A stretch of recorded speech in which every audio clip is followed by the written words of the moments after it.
If Marcus Aurelius were alive today and someone placed a credit card in his hand, he would likely see it as a threat to his discipline and destroy it immediately. Because this was a man who held unmatched power in the world, yet never confused power with comfort. He ruled an empire, but he governed his own desires far more strictly. He chose to sleep on the floor, eat simple meals, and remind himself daily of a single truth. Everything you possess, including wealth, is temporary. Now imagine bringing him into the center of the 21st century.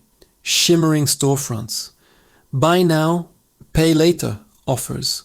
Desires measured by algorithms. Advertisements designed to hijack attention. Endless comparison. Endless stimulation.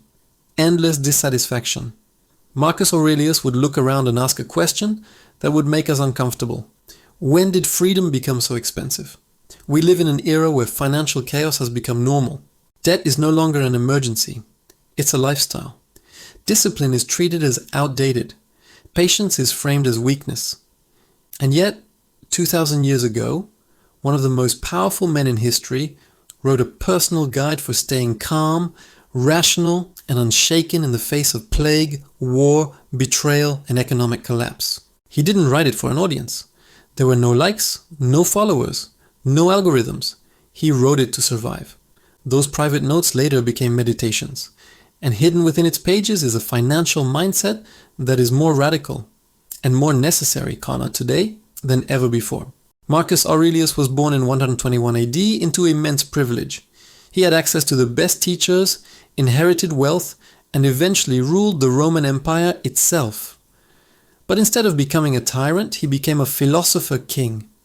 Influenced by Stoicism, a school of thought devoted to virtue, restraint, and reason, Marcus learned to expect hardship, accept loss, and abandon the illusion of control. He lived through plague, war, betrayal, and economic decline. Yet his writings remained steady, focused, and almost cold in their clarity. His goal was never comfort. It was sovereignty of the mind. At the height of the empire, when Rome stretched across continents and luxury filled its streets, Marcus chose simplicity. He warned against indulgence. He distrusted praise.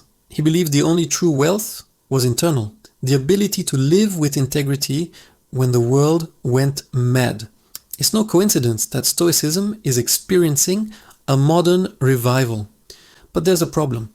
We cherry-pick Stoic quotes for social media, while ignoring the economic machine Marcus was trying to protect himself from. And that machine has only grown more aggressive. Today, S system isn't just unstable. It is engineered to keep you financially and psychologically off balance. Personal debt is at record levels. Interest rates are rising. Financial literacy remains low. And every platform you interact with is designed to push you towards spending, comparison, and impulsive behavior. The result is a society that looks wealthy but is internally fragile. A generation living paycheck to paycheck, making decisions under stress, easily manipulated. The system doesn't survive by creating real wealth. It survives by monetizing emotional instability. This is where Stoic finance becomes revolutionary. It's not about suppressing emotions. It's about refusing to be ruled by them, especially when it comes to money. The Stoics taught that while we cannot control markets, wars, or inflation, we can control our behavior. That desire is the root of suffering. That self-control is the foundation of freedom. Imagine approaching money the way Marcus approached power.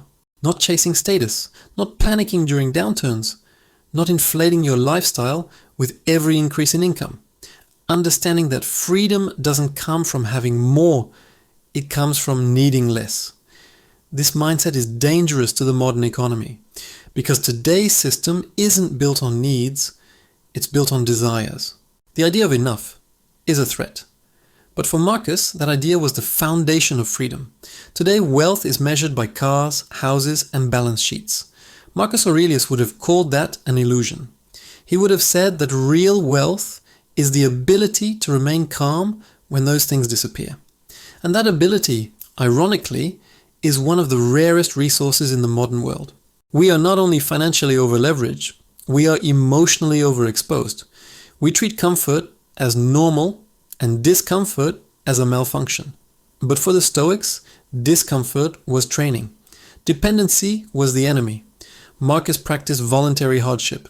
He prepared himself for loss, because he knew that a person who is not dependent cannot be controlled. If we applied this philosophy to our finances today, everything would change. Preparation would replace reaction. Clarity would replace fear. Reality would replace illusion.